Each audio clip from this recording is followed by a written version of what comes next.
Chapter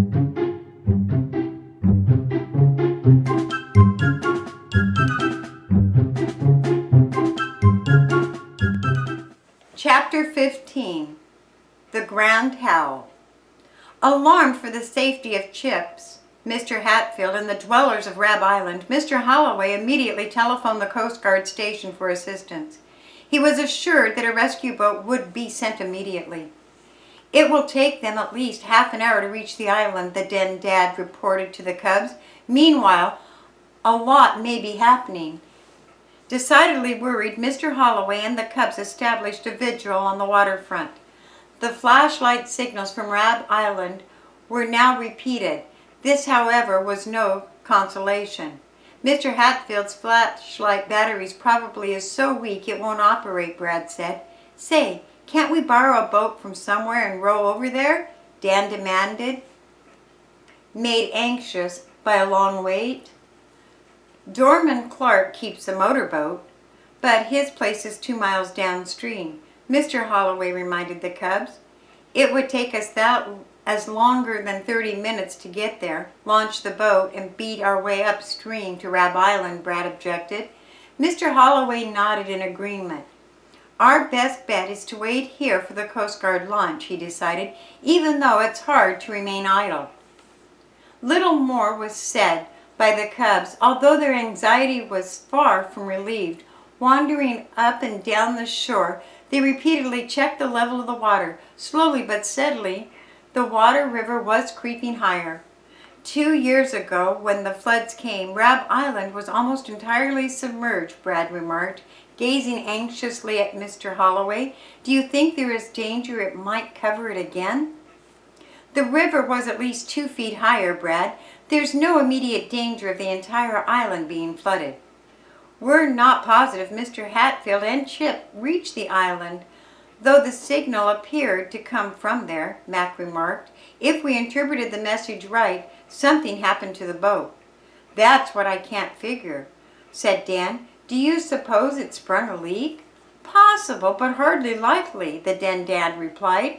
"The boat was tight as a drum. I caulked the seams myself." "Hey!" Brad suddenly shouted. "I see a light in the river." The other Cubs turned to gaze where he pointed. Far across the water they could see a bright moving light. "It's the Coast Guard launch," Mr. Holloway said in relief. Plowing slowly upstream against the turbulent waters, the launch kept to midstream, churning on through the darkness towards Rab Island. Their minds now partially relieved, the Cubs nevertheless waited in suspense along the shore, wondering what might be amiss. Finally, after at least another 20 minutes, the rescue craft was seen to put off from the little island. "She's heading this way," Brad observed. A few minutes later, churning up spume, the launch halted well beyond the shallows opposite the submerged Holloway dock. In short order, the small boat was lowered. Aboard were Sam Hatfield, Chips, Mrs. Dustin, her 2 small children, and a very bedraggled dog. "What happened?" Mr. Holloway demanded as he and the Cubs waded out to pull the boat up to land. "Well, it's quite a story," the Cub leader replied, carefully assisting Mrs. Dustin from the boat. "Before I go into it, suppose we get this lady and her children into the house. They've had a harrowing time on the little island." Mrs. Dustin brushed aside a wisp of damp hair which had blown across her drawn, careworn face. She wore a man's coat over her house dress, but the latter was soaked from her knees down and clung to her as she walked. "My husband went to Webster City late this afternoon and couldn't get back," she explained. "Then the river came up frightfully fast. It flooded our little place, ruining everything. The children and I had to take refuge on the highest point on the island. I don't know what we would have done if you hadn't come there when you did." Mrs. Holloway slipped an arm about the woman's shaking shoulders as she led her and the 2 small children towards the house. "Don't worry about anything," she comforted. "You'll spend the night here, and we'll get word to your husband. We have plenty of room." Having delivered the passengers safely, the Coast Guard launch now prepared to pull away. but not before Sam Hatfield and Mr. Holloway both had thanked the crew for their timely rescue. "It's just part of our job," the boatsman replied carelessly, glad to have been of service. After the launch had disappeared into the darkness, Brad and the other cubs gathered about Mr. Hatfield, urging him to relate what had occurred on Rab Island. "What became of Mr. Holloway's boat?" Dan asked. "And why was it necessary to send a distress message?" "Well," the cub leader hesitated, glancing briefly at Chips. "Oh, we had a little bad luck. The boat broke away after we left it on the shore." "It wasn't bad luck exactly," Chips corrected. "I was careless. Mr. Hatfield told me to fasten the boat, and I did tie it to the dock post, only not securely enough."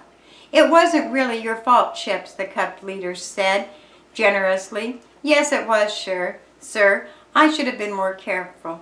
Accidents can happen to anyone, Chips." "What became of the boat?" Dan asked, although he knew the question was a rather useless one.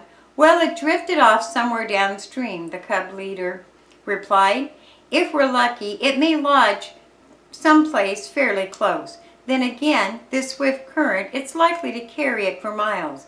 If any damage is done, I'll either buy a new boat or see that it is properly repaired." "Now, don't give that a thought," the den dad cut in. "We'll find the boat tomorrow." We turned to Chip, clapping him on the shoulder. "Don't look so glum, lad. No one blames you for the accident." "It's not just the boat I'm thinking about," the boy answered. "The Indian headdress was lying on the seat when it floated away." "Then there goes the den's chance to win first prize at the pack exhibition," exclaimed Red. "Gosh, after all the work we did on that headdress." "How did you happen to lose it?" Fred asked in a discouraged voice. Chip explained that he had left the feather piece lying on the boat seat when he and Mr. Hatfield had gone to rescue Mrs. Dustin and the two children. Upon returning, both the boat and the headdress had floated away.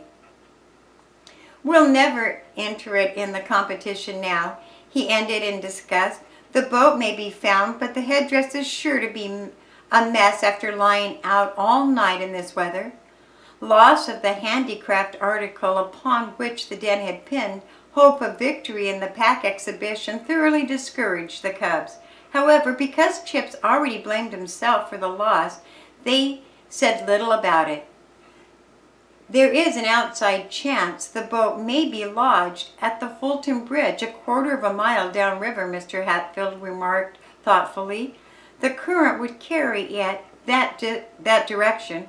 I think I'll drive that way on my way home." Brad and Dan immediately sought permission to accompany the cub leader. "I'll be glad to have you," Mr. Hatfield said. "Better telephone your parents and let them know not to bother to pick you up. I'll drive you home after we've looked for the boat." Eager to be off, Mr. Hatfield borrowed the lantern from Midge's father. With Brad and Dan, he then selected the main highway which would take the car across the Fulton Bridge. "It's too far for us to make an extensive search for the boat tonight," he remarked as they drove along. "The chances are it will drift miles from Rab Island. All the same, we'll keep our eyes peeled."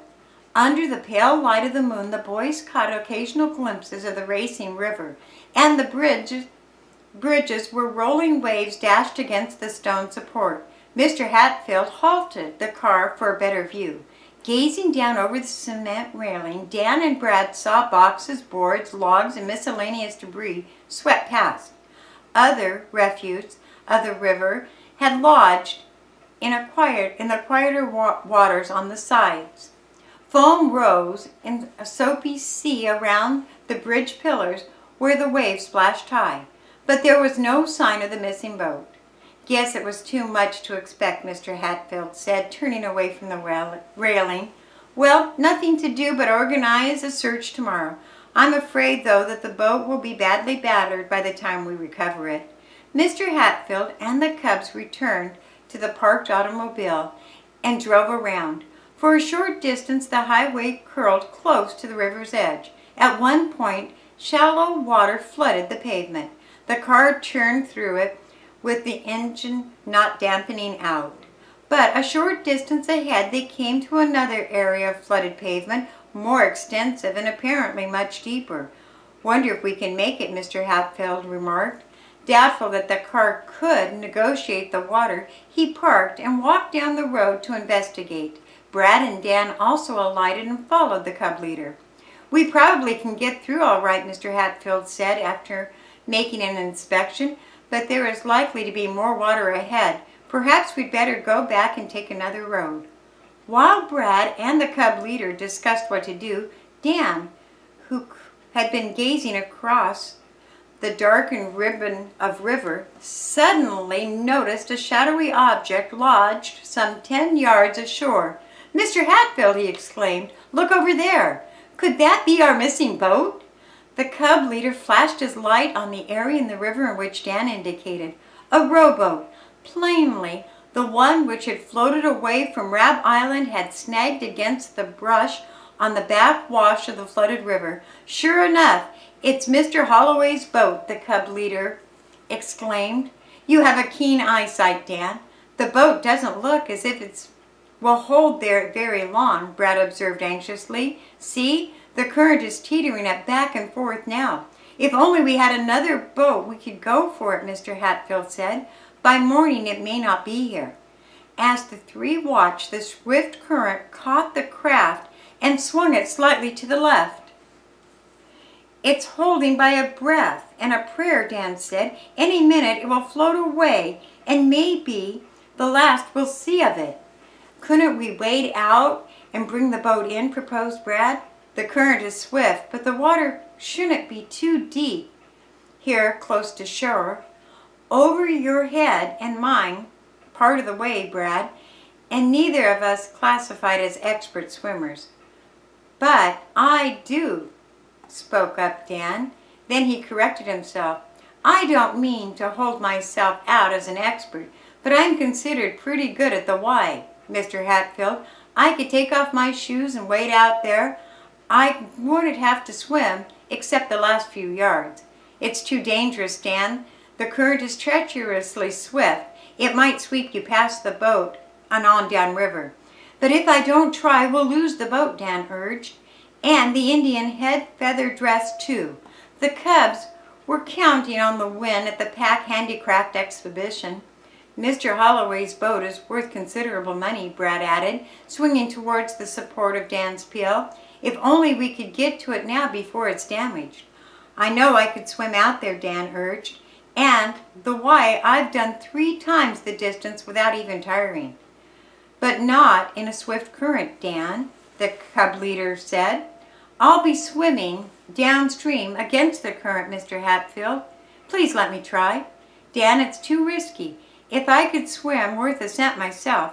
"You can't," said Dan. "That's why you're afraid to let me try. I know my own strength, and in the water, I can do it easily."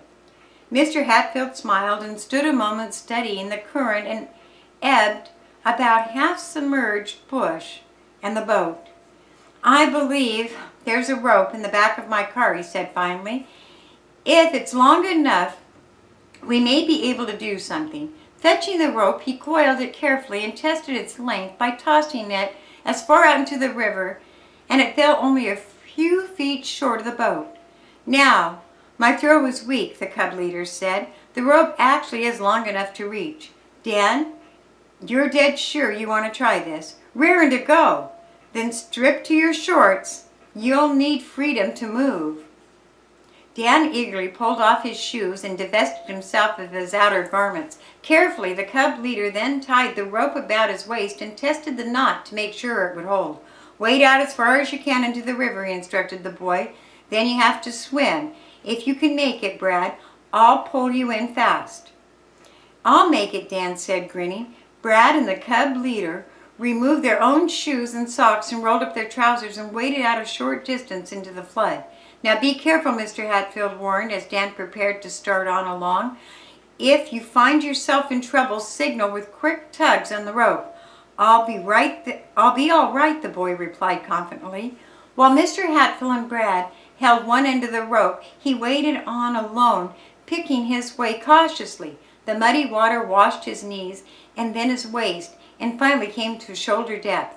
The next moment the swift current swept him from his feet. Dan began to stroke smoothly, only to discover that the river was carrying him downstream too fast. Unless he exerted every ounce of his strength, he would be carried beyond his goal. Dan dug in. His arms dipped and swept downward on the sides of its powerful dives. His legs, churning in steady 6-beat crawl style, gave him added propulsion. The brush that had lodged the boat loomed directly ahead, but the current, bent on carrying him with it, seemed to take on perversive strength. Despite his best efforts, he saw that he would be carried past his goal. "Swim, Dan!" Mr. Hatfield shouted. "Swim hard!"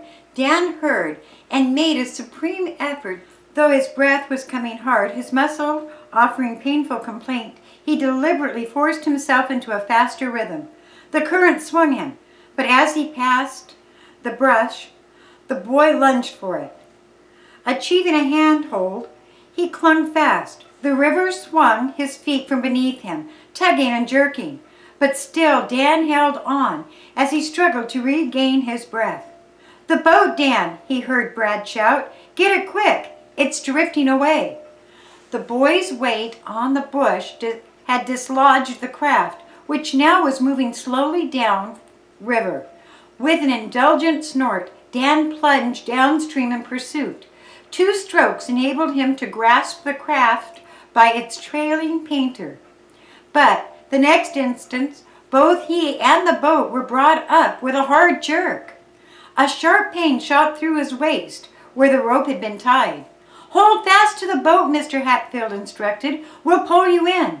Against the current, the cub leader and Brad slowly pulled hand over hand until Dan was in shallow, quiet waters. There he was able to get to his feet and drag the boat to shore. "Good work, Dan," Mr. Hatfield praised, reaching out to him. "For a minute I thought you were going to be swept past the bush." "So did I," grinned Dan. "Lucky you insisted I tie that rope around my waist. Otherwise, I'd have a hard time of it." "And how about the Indian headdress?" Brad demanded. "Is it safe in the boat?" Mr. Hatfield turned the beam of flashlight on the craft's seat. The feather piece lay exactly where Chip had dropped it, undamaged by water.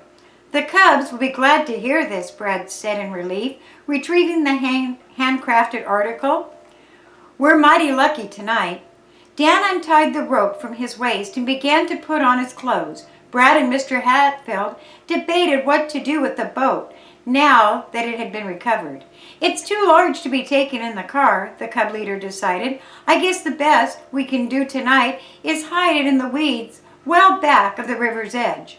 While Dan finished dressing, he and Brad carried the craft far back from the rising water, overturned it in a patch of high grass. "I'll come for it in the trailer first thing in the morning," Mr. Hatfield said. During the next few hours, the river shouldn't rise much higher. Feeling well repaid for their exertion, the 3 wiped the mud from their shoes and presently drove on through the area of shallow water to a clear stretch of pavement. However, they had gone less than a quarter of a mile when directly ahead they sighted still another flooded section of the roadway. "Ho-oh," said Mr. Hatfield, pulling up just before he reached the sheet of water. "This time I'm afraid we're stuck." The flooded area extended perhaps 75 yards at the deepest point of the water. A station wagon was stalled. 2 men were endeavoring without much success to push the vehicle. "We might lend them a hand," Mr. Hatfield suggested. "No chance of getting through there ourselves. We have to turn back." Dan had been staring fixedly at the station wagon. "Mr. Hatfield," he exclaimed excitedly, "isn't that the same car that's been going in and out of Mr. Silverton's place?" "Sure looks like Freeze and Bauer to me," added Brad before the cub leader could speak. "They're stuck like a couple of wells in a puddle." "Mr. Silverton intends to swear out a warrant for their arrest," Dan said. "I'll bet an Indian head-cent nickel they're driving out of town and intend to skip." "Unless we cannot stop them," said Brad, looking hopefully at the cub leader. "We can't start a fight without good cause," Mr. Hatfield replied. "If Mr. Silverton were here, or the police." Brad had noticed a lighted dwelling only a short distance from the roadway. "Say, why can't I sneak over there and telephone Mr. Silverton?" he proposed. "If I get in touch with him, maybe he'll decide to have those men arrested now." "Go ahead, Brad," Mr. Hatfield urged, swinging open the car door for him. "Dan and I will stay here and keep watch." Without attracting the attention of the two men, Brad darted up the hill and was lost to view. Dan and the cub leader remained in the car watching. The pair in the station wagon had pushed the vehicle for a short distance. Then, encountering deeper water, they gave up in disgust. "I think they're decided to start off afoot," Mr. Hatfield observed. "In that case, they may elude us. Can't we stop them?" "We can try, Dan, but without an arrest warrant or proof that the men are guilty of any crime, there's very little we can do." Just then, Brad came hurrying down the hillside to the car. "I reached the Silvertons, and he's called the police," he reported breathlessly. "A cruiser or patrol car should come along in a few minutes. Silverton and Dobbs are driving over too. They're ready to swear out a warrant." "Good," Mr. Hatfield exclaimed. "But will we be able to hold the pair until they get here?"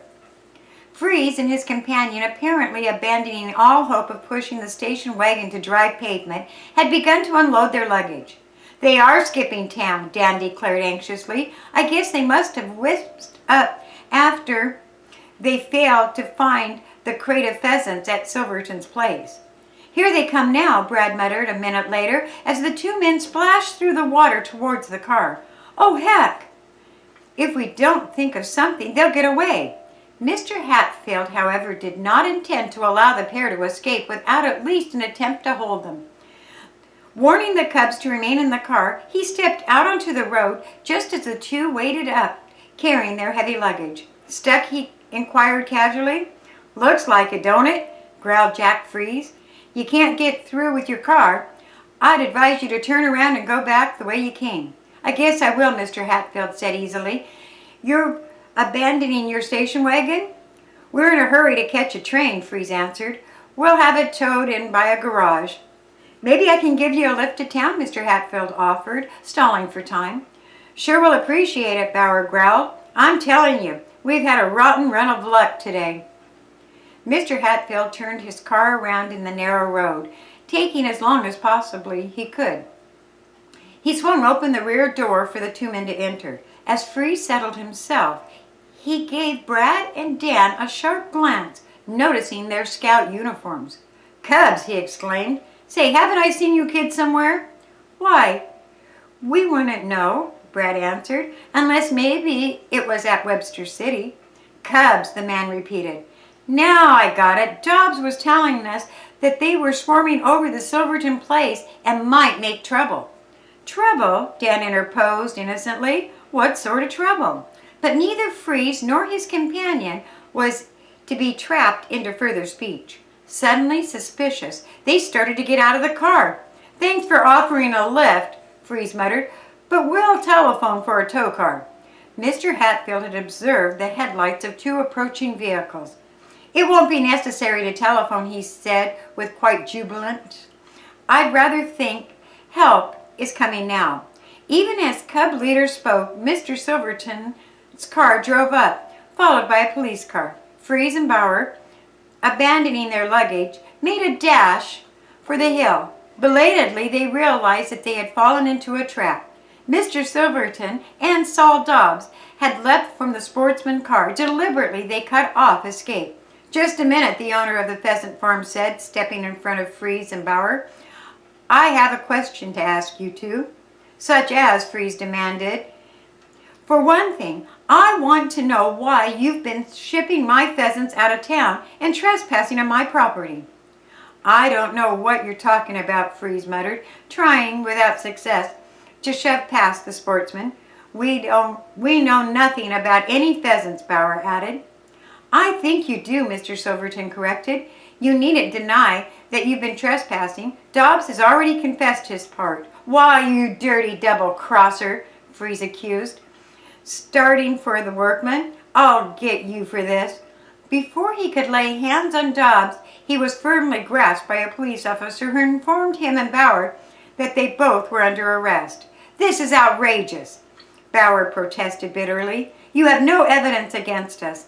Dobbs has been telling lies to try to save his own skin." "We'll let the judge decide about that," the policeman retorted. "Come along without any fuss, or I'll use the handcuffs." Aware that resistance would be quite useless, the two men sullenly submitted to arrest.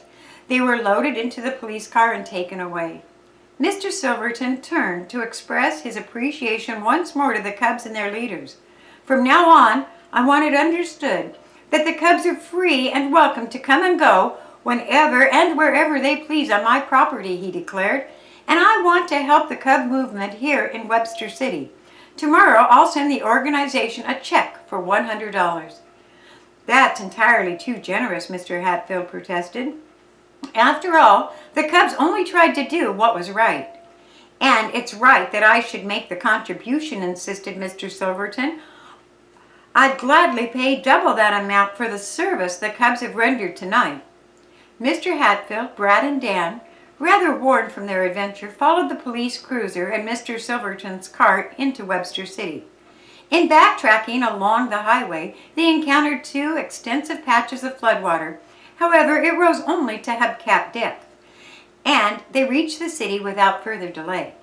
During the next 2 days, events moved with supersonic speed for the Cubs. True to his word, Mr. Silverton sent the organization a check for $100. With it came an urgent invitation for the Cubs to visit the farm whenever they wished, with exclusive rights to obtaining pheasant feathers or wood. "Say, all can make fancy Indian headgears now," declared Fred enthusiastically. From Mr. Silverton, the Cubs learned that both Freeze and Bauer had pleaded guilty to stealing pheasants and were to be sentenced on a larceny charge within a few days. Dobbs, relieved of his job, had left Webster City to seek employment where he was unknown. Now that their names had been cleared in the community, the Cubs centered all their thoughts upon the coming pack meeting and exhibition of handicraft articles. All the den members were plugging for Chips and Red to win the prize with their entry. However, on the night of the exhibition, when they saw the many fine items entered by other contestants, they were filled with misgivings. The collection of Indian articles was one of the best ever shown in Webster City. In addition to many elegant feather bonnets, there were buckskin shirts, shields, Indian leggings, baskets, beaded belts, and carvings on bone. Chips and Red have one of the best entries, Brad told Dan after he had inspected all the items on display, "but they may not win a prize. That buckskin shirt shows a lot of work." "And the judges have gone back to look at it at least 3 times, Dan agreed gloomily. At last came that all-important moment for the awaited announcement of the contest winners. Raising his hand in signal for silence, the Cub Master read off the names of minor prize winners. "And now the grand prize, the silver trophy, which will be awarded to the den which entered the overall handicraft article deemed by the judges to be the best." The Cub Master paused for effect as all the Cubs waited tensely. Then he gazed directly at Red and Chip and added, "Den number 2 wins the trophy with its entry of a pheasant feather war bonnet." The Cubs let out a whoop, which could be heard halfway across the river. Everyone clapped Red and Chip on the shoulder, congratulating them on their victory. "We're so proud of you," Brad declared, "and of the trophy." "Maybe you and Dan will win something yourself," Chips hinted broadly. "But we had no entries, only a couple of Indian bows, and they weren't very good. They didn't take any prize. Wait and see." Chips chuckled. The pack meeting resumed, with Mr. Hatfield telling the boys of his pride in their accomplishment. "Honor is a Cub Scout's more precious possession," he ended his little talk. "And that brings me to an important moment.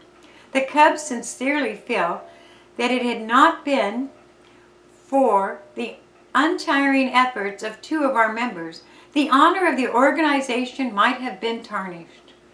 As if drawn by a magnet, all eyes now focused upon Brad and Dan. The 2 boys shifted uneasily, already beginning to feel uncomfortable. Their faces were flushed with embarrassment.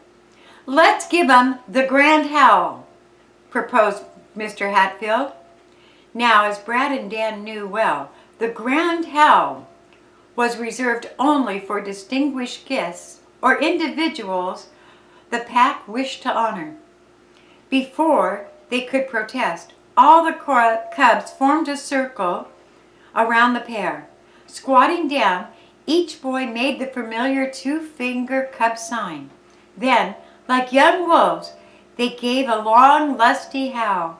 "Ah, Kayla, we do our best." The final word was yelled sharply in unison. Then the cubs leapt to their feet in a double hand salute, ending at attention. "Brad and Dan," Chip shouted boisterously, "they're tops in the gang." "And here's to the cubs," responded Dan, uttering a wild yip of his own. "Long may they howl." The end. Thank you for listening.